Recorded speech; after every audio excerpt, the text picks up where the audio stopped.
I'm gonna say the meanest thing I could possibly say to these Trump voters posting self-pity videos because they're suffering due to his policies. Now, I don't do personal attacks, so I'm just gonna tell you the truth, because sometimes the truth hurts.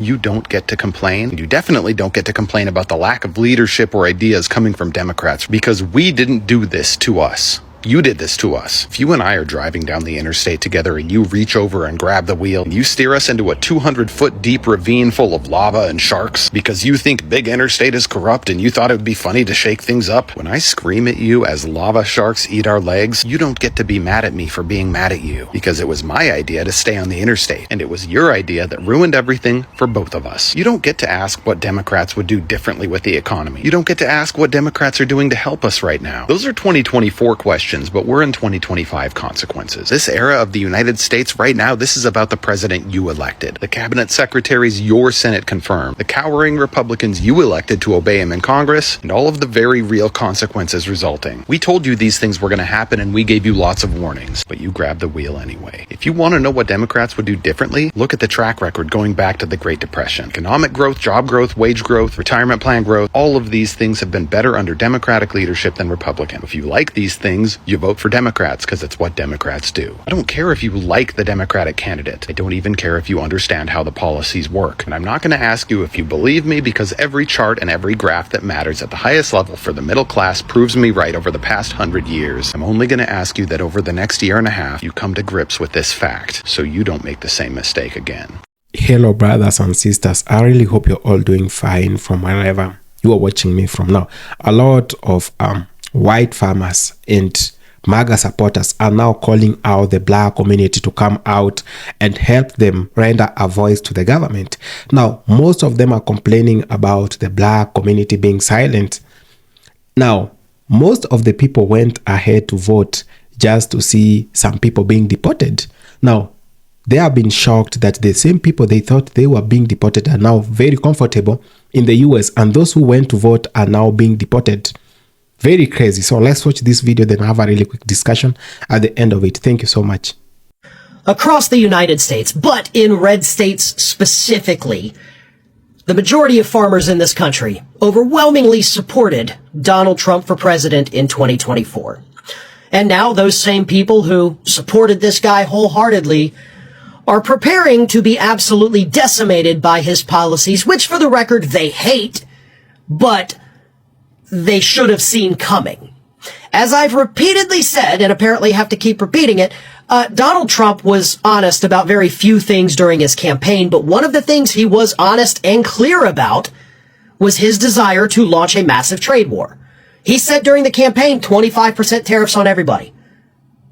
That was clear. We knew he was going to do that. Economists warned it was going to hurt us. Report after report told us farmers specifically are going to be the hardest hit. Yet, in spite of all the warnings, in spite of Donald Trump's very rare honesty, they voted for him anyway. And now, according to a report in The Atlantic, they are terrified because they understand they are about to be wiped out by the very policies of the very man that they supported in spite of those policies. They're getting what they voted for. And I'm not saying they deserve it, because when the farms shut down, that impacts each and every one of us. There is no other way around that. When farms begin shutting down in the United States because they go bankrupt due to Donald Trump's policies, which, for the record, we saw a record number of happen during his first administration. Let's not forget the USDA, ahead of the 2018 midterms and the 2020 election, started sending out checks to these farmers impacted by Trump's trade war to try to bribe them to vote for him again. And they did. And they still went bankrupt. So they lived through it once. They saw how horrible it was, but they said, you know what? Let's do another round of it, right? So, again, I don't want to have sympathy for these folks because you already went through it and it was hell, and you admitted it was hell, but you voted for hell again. But at the same time, they're not the only ones impacted. This does impact all of us. So here's what's happening. You have these other countries, specifically China, that imports a lot of food from the United States.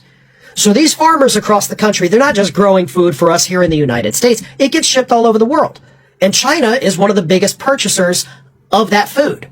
But because China has put a 125% reciprocal tariff on the United States to counter our 145% tariff on their goods, that means that these farmers are not able to send their goods over there because the companies in China don't want to pay those prices. So the food sits here and rots, and farmers lose a lot of money really quickly. Meanwhile, where's China getting their food from, right? I mean, they can't just starve to death. Well, the answer is they're not. Because China was buying food from the United States, I guess because it was probably the best deal for them, but now that it's not, they're simply going to other countries. Brazil, for example, is a country where now China says, okay, we're not going to buy soybeans from U.S. farmers. We'll just go to Brazil. It's cheaper that way now. So we're going to Brazil and we're buying up their soybeans. Beef. Beef was a huge import for China from the U.S. It was announced this past week that China said, okay, well, now it's too expensive to get U.S. beef. We're just going to work out contracts with Australia. It's a little bit closer anyway. Why not do it?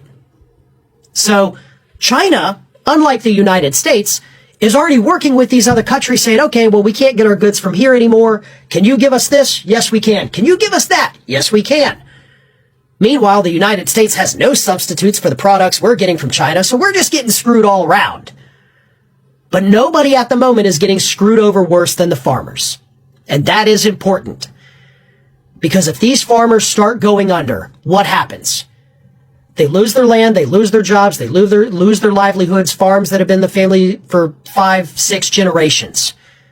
And when that happens, food in the United States does become more scarce. Scarcity causes price increases.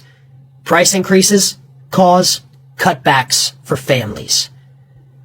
This impacts us, not just the farmers. The other countries, they've already made arrangements. They're going to be fine. It's us that will continue to suffer under Donald Trump's policies. And it doesn't matter if you voted against him or if you voted for him. We're all getting screwed. Y'all saw the news out of Nebraska today. Apparently our entire state is going to go bankrupt in 2 quarters. Me and my husband owned a cattle ranch here, and I can confirm that all of the cattle ranchers here overwhelmingly voted for Trump. We support him. We voted for him. Something like 70% of our entire workforce is undocumented immigrants, and they straight up are not showing up for work anymore. They have all either fled the country, fled the state. They don't want to get raided while at work, so they have just moved on to work somewhere else. And straight up, we are going to go bankrupt now. We are going to go bankrupt. And yeah, we voted. We knew that the immigrants would get deported and he was coming after immigrants, yet we still voted for it. Overwhelmingly voted for our own demise. I was talking to my husband last night, and I have to admit that it seems a bit foolish now when you think about it like that we voted for something that is now putting us directly out of business. When it comes to the white farmers who are losing all of their workers and are about to lose their farms, I say that's the way it was always meant to be.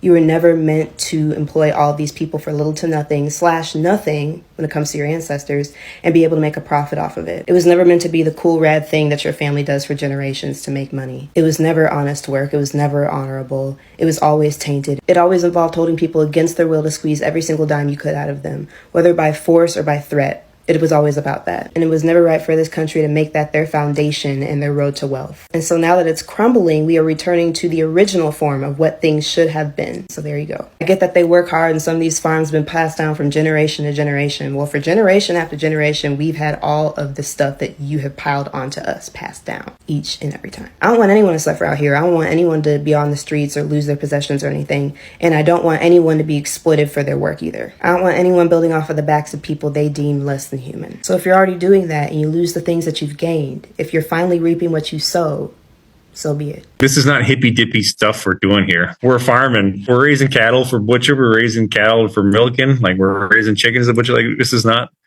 some like liberal nonsense. We're trying to do good things to provide good food to the American people and take care of our local environment while we do it. I tell you what, I think the only people that have fucked around and found out harder than federal employees that voted for Trump is farmers that voted for Trump. This farmer voted for Trump. Now his family farm is barely getting by. The Thomases took a 10% hit when the Trump administration abruptly cut $1 billion from two programs that supplied local produce and meat to schools and food banks across the country. Two things Republicans hate: schools and food banks. Said the financial insecurity makes my depression worse, Jacob said recently. He was trying to remain optimistic, reminding himself it was still earlier in the year. Just because one program went away, there's still plenty of time to pivot. Though the Thomases and many of their neighbors voted for Donald Trump last November, the consequences of this administration's wide-ranging cuts and uncertainty over tariffs have already had a profound impact on this hilly corner of northeast Kansas, one of the hardest hit states for agriculture during Trump's last trade war. It says for many, the pride that they felt when President Trump spoke of his love for farmers in his March 6th address to Congress has given way to a growing sense of helplessness, frustration, and anger. How did you not learn from his first term? It's like people have no memory. Their hate and fear of having a black woman for president could cause them to lose their family farm. And I bet they'd vote for him again if they could. Where is MAGA when you need them? Nowhere to be found. MAGA, look. Here's a Florida farm that needs employees. You said you wanted your jobs back. Look at all these jobs. You see all these trucks that's parked over here and all these crops, vegetation and fruits that's planted in Florida, which is a red state, by the way. Do you notice there's nobody on these fields? Take a very close look. No one is on these fields. You said you wanted your jobs back. Now you got your jobs back. Now get to work. Okay?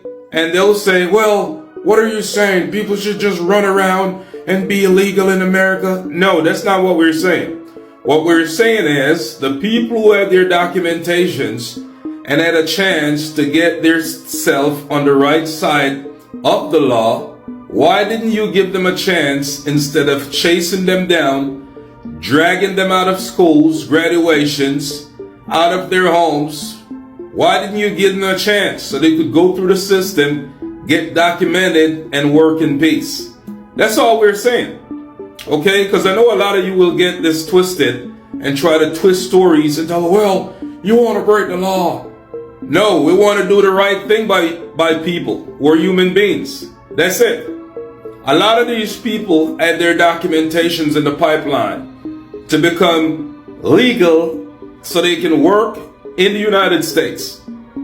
But you made sure that you sent ICE to take it away. So here's your job. Go knock yourselves out. Okay? And don't think you're going to get a pay increase from these farmers either. You still get the same pay, no matter what. You understand? Now peace.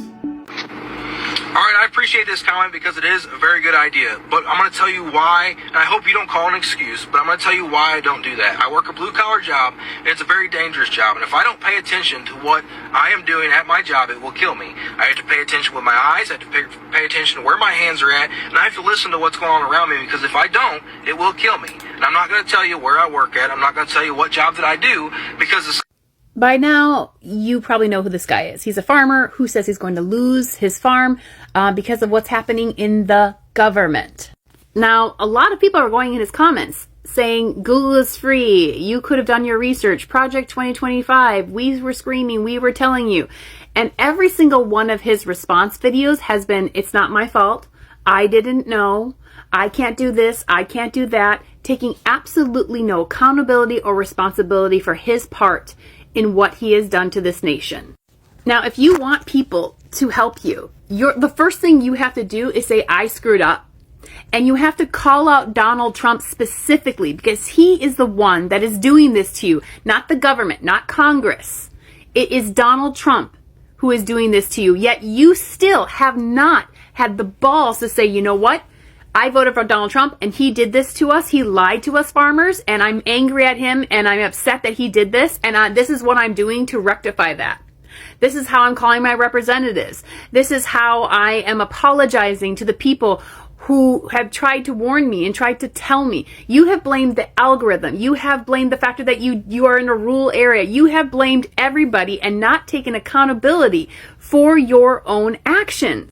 So if you want people to have empathy, which we do, we want to have empathy for you. We want to help you, but we're not going to help you when you sit on this app and you blame absolutely everything else in the world and don't take accountability for yourself. And don't say, yeah, I voted for him. He lied to me and he's doing this. Do that, and then maybe people will listen to you and understand you and want to help you.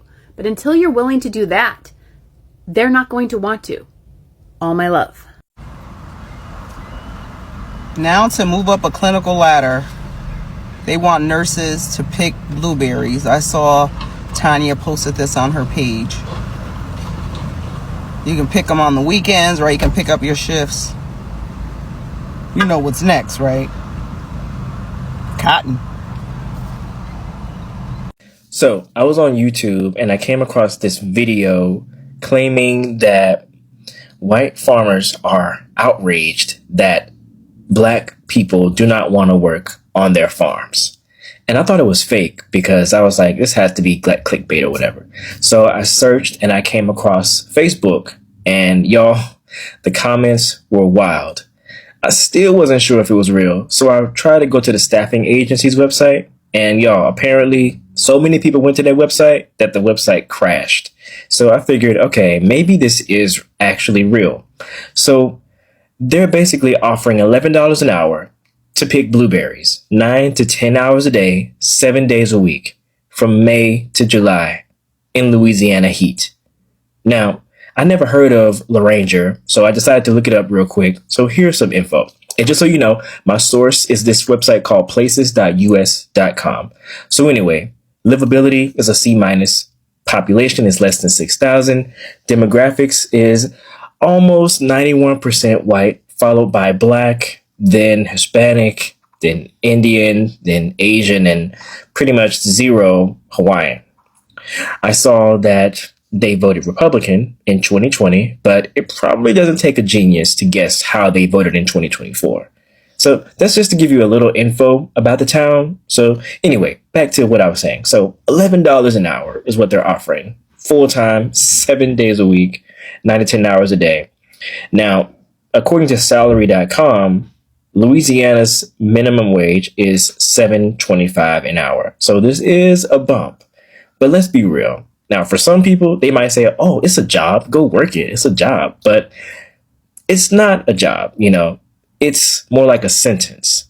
And then when you look at who they expect to take these jobs, you don't have to guess. It's a page straight out of history. Black folks, migrant workers, you know, the ones who are currently facing deportation right now. Vulnerable communities getting used for back-breaking labor for pennies. But people are saying this is what they voted for. So what do you think? Is it FAO season or what? A hospital in Jersey put up a flyer asking for nurses to volunteer their time on the weekend to pick and harvest blueberries. They gotta be smoking the finest dope or something. I don't know. I just left my big sister's page because she was talking about this, and she's also a nurse practitioner. So I'm just gonna echo and just add some other stuff onto what she said. It wasn't enough that we had to work real hard to get a nursing degree. It's not enough that we bust our behinds working and taking care of patients, not getting adequate breaks, burnout, stress. Some of us have a lot of anxiety, depression because COVID and everything else. You asked me to volunteer my time on the weekend to pick and harvest blueberries as some advancement for a clinical ladder project? Y'all need to go and just find something else better to do and find somebody else to play with, because nurses is not the ones. And I don't even know why anybody would think that this was okay to post or put up a flyer in a hospital and do. Like, get somebody else to do it. Agriculture Secretary Brooke Rollins just dropped the most dystopian work plan since the company town. Just this week, Secretary Rollins said we can replace all the immigrant farm workers with, wait for it, people on Medicaid. Because apparently having health insurance now makes you eligible for manual labor conscription. She literally said there will be no amnesty. The mass deportations continue, but in a strategic way. We move the workforce toward automation and 100% American participation, which, with 34 million able-bodied adults on Medicaid, we should be able to do fairly quickly. Yeah. You know what I love about this plan? The sheer audacity of it. They've managed to turn healthcare into a draft notice. Congratulations, you've been selected for our new program, Medicare to Migrant Worker. Step right up, Grandma. Time to pick the strawberries. Your arthritis medication depends on it. And they call it strategic deportations. Strategic, like there's some master chess game happening here. Well, we can't deport them all at once. That would crash the food supply. We need to do this strategically. You know, one abuela at a time. Here's the beautiful irony. They're complaining about 34 million people on Medicaid, while simultaneously creating a system that ensures those same people will need even more medical care from working in fields all day. It's like a self-perpetuating healthcare industrial complex, but with more sunburn and fewer benefits. They're essentially creating the ultimate gig economy job. Work the fields to keep your health insurance, but good luck accessing that insurance when you're too exhausted from picking tomatoes to make it to a doctor's appointment. Now, most of these so-called able-bodied Medicaid recipients are already working. They're just not working hard enough, apparently. Because nothing says American dream like forcing people to choose between healthcare and dignity. Hey, at least we'll have the freshest produce picked by the most medically insured workforce in history. Assuming they can still afford the insurance after working for agricultural wages. Make sure to follow me on all the other networks and like, share, and comment below to let me know your thoughts. Stay vigilant. Be loud. These raggedy mother... So I've been a nurse for 15 years. I've seen a lot of stuff, but this is some bullshit. Apparently there's a hospital in New Jersey that is asking their nurses to volunteer on their days off and weekends off to go pick blueberries. Pick blueberries. I currently work in multiple specialties, but one of them that I'm spending a lot of time in right now is inpatient psych, usually the geriatric population. So that means Mima hasn't taken her meds in a while. She's 95 years old, and she thinks she's pregnant, and she thinks we're trying to poison her, and she thinks that I'm the hussy that tried to steal her man back in 1954. So every time I show up, she's trying to fight me. And that means Papa doesn't know where he is, or why he can't leave, or why he's here. So he tries to throw his walker at us regularly for 12 to 16 hours, trying to keep these patients safe, medicate them, reorient them, trying to keep them from harming us, trying to deal with family members that are unrealistic and not understanding disease processes.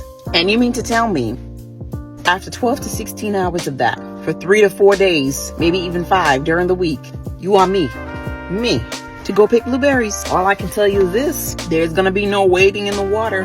Absolutely not. Somebody might be catching a fade in the water though, because what kind of BS is this? Have a good day, y'all. I don't even know what to say. Hello, brothers and sisters. I really hope you're all doing fine from wherever you are watching me from. Now, before we dig deep into the topic that we want to talk today, I want us to discuss something that is very crucial for us to understand before we discuss anything. Now, there is a term called white fragility, and I know many of us have come across this term, maybe misused it in one way or the other. Maybe you've come across the term and you do not really understand whatever it means. Now, Dr. Robin did discuss a lot about white fragility. Now, he did describe whatever it means, and he even went ahead to describe the mannerism around it, which doesn't sit well with so many people at the moment. Now, I'll just go ahead and read the exact description that Dr. Robin gave about white fragility. Now, he said that it is the defensive reactions many white people have when their racial views, privileges, or role in racism are challenged. Now, he even went ahead and say they can be mild or indirect ways. Now, let's just understand whatever it means.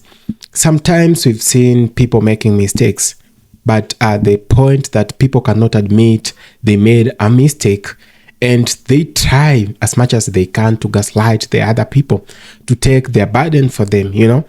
Now, it is the defensive mechanism that they have adopted. Some people have adopted over the years, that they are not going to accept whatever they have done, that they will turn around and maybe blame it to someone else. This is whatever Dr. Robin was talking about. And the topic of today, I really want us to discuss the problems that have come with people not agreeing. I mean, the white community and some Latinos and some black people have failed to acknowledge their mistakes. We are seeing a lot of them making noise that this is not whatever they voted for. They voted for a government that they believed it is going to work for them. But you ask yourself, the same people voted for the Orange Man back in 2016. They went ahead in 2024, did the same thing, you know. Again, in 2021, in 2020, they did the same thing. So how do you blame other people for the mistakes that was done by you? I've seen a lot of people trying maybe to talk about the failures that are becoming, you know, the deportations and them losing workers in their farms, blaming it to the black folks, blaming it to other groups of people. But this is the time I want to challenge you all that that is white fragility. The fact that you cannot accept the mistakes you've done over time. The fact that you went ahead and voted a candidate, then things are not working out. Now, you find it good for you to blame it on someone else than to take responsibility. So if this is the case, and this is whatever has been happening over the years, how are we going to solve this problem?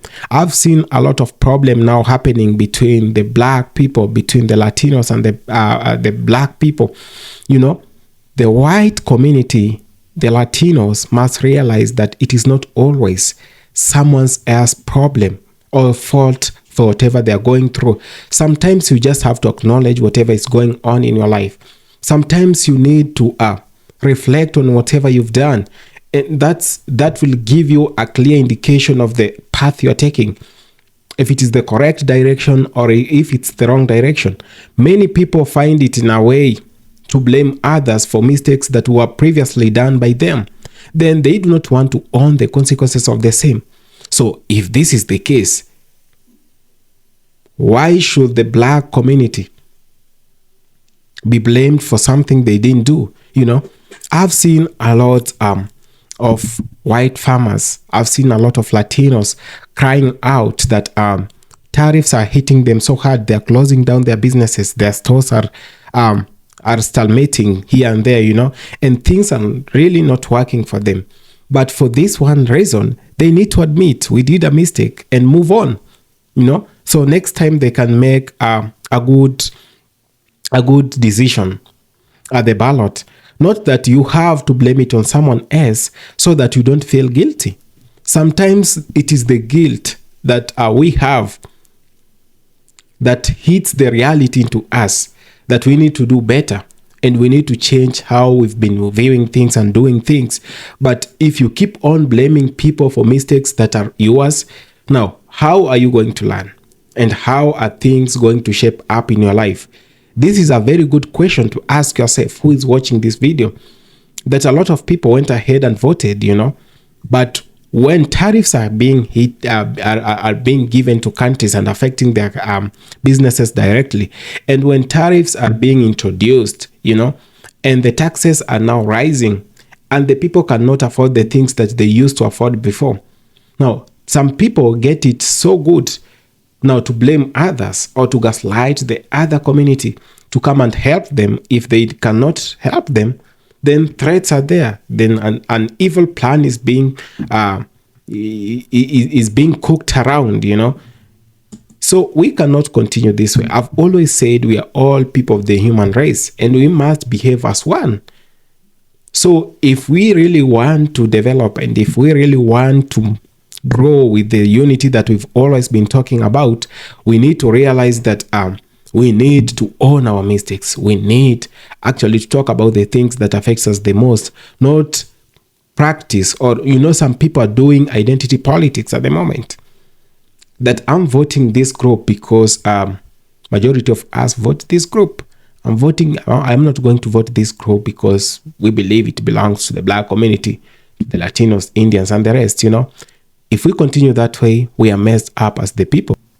We have the MAGA mindset that I've always talked about on this channel, that people went to vote thinking that the deportations won't affect them in one way or the other, or the policies that were there, the negative policies were not going to affect them, and all those positive policies were meant for them. Now they're being hit by the reality after ICE deportations are happening at the highest rate in the United States history. You know, people are being taken from their homes, you know, from their businesses, and some of them have been separated with their families. This large number of people being deported day in, day out are the same people who have been working in these farms. Some of them have even been taken from the farms when they were working from their farms. Most of them are now hiding out in the US. They cannot go walk freely because the ICE team is after them. Now, the same people being affected at the moment are the same people that went and vote for these things, for the policies that are being implemented right now. So I do not see need when someone cries out. I know you might have voted with the best interest of everyone in the US. You might have voted to make your country great, but in what capacity is your country going to be great? Is it going to be great by throwing other people out of the country? Is it going to be great by incorporating everyone and calling everyone to build our one country that cares about the interest of everyone? I know there are a lot of illegal immigrants everywhere in the world, in the United States, because of the American dream. But there is a way that this can be handled. You cannot just handle deportations this way. You cannot handle human beings this way, you know. The same people who had the skills to run the machineries, the same people who had the skills that help these farms produce more for the people, for the population in the US, are the same people who have been deported. Now, in your mind, sitting down right now, you might want to think that someone else somewhere will come maybe and save your country later on. But so many things are happening at the moment, and you only need to realize that the political class is not going to save you. You need a good rapport between you and your brothers. You need a good interaction between you and the Latinos, between you and the black community, between the black community and the white community. So there is no need for us to keep rubbing shoulders when we can actually unite against the corrupt systems that have always put us down. I see a lot of people paying taxes in the world. Many governments misuse the taxes. It is not all about the illegal immigrants taking your jobs. You should realize that, because after they have left, there is no one who is doing their jobs. So who took someone's job? Nobody took someone's job. The fact is that sometimes we only blame other people for mistakes that we could have blamed for the people we voted. If you do not have a job and you are well learned, but there is a person with less qualifications who has the job because he knows someone who knows someone who can give them the job. So why do you fight your brother who is working in the farm, who is running machineries in the farms, who is selling at a food store? Why do you have a problem with your brother, but after they have been deported, you can't do the same job? So were they a burden to your government? Were they a burden to your country? Or they were very important at the same time? So most of the people fail to reason just because of the moment, just because they are raged, just because they are furious. Most of the people went to vote out of emotions to punish the other community, you know, and this is not working out at the moment because most of them are being shocked. The people they expected to be deported are not being deported. It's almost impossible to deport all these people because where are you going to send them to? So the same people who built the United States of America are the same people who are being fought. And many people want them to be kicked out, which is absolutely crazy. I know we have some good people who have a good rapport, who are very, very disciplined, and they know how to handle their brothers and sisters.